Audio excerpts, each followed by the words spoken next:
just got the verdict on the Sean Combs case. He was charged with, or he was initially facing 5 felonies, and he was convicted of 2.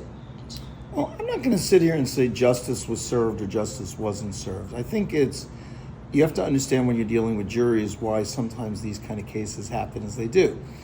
First and foremost, the government charged him under the RICO statutes. RICO statutes were invented originally to go after the mafia, cartels, and other things like that.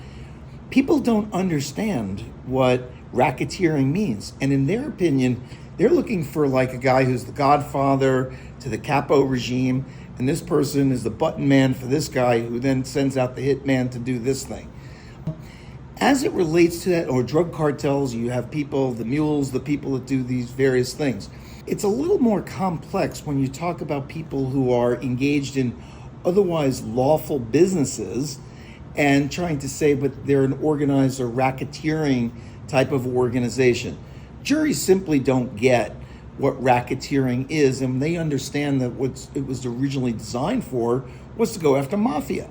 And clearly Sean Combs does not qualify as a guy of Cosa Nostra.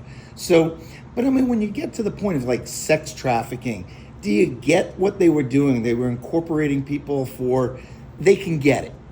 Now, there is something that really is interesting that happened in the first notes that came out from the jury that was a big tell. They say, we're agreed on certain things, but somebody is not willing to listen to the instructions on one of the other charges. That already told me that they had already convicted on at least one of the felonies, but they were definitely struggling with the racketeering because the instruction would allow them to really consider racketeering as a charge.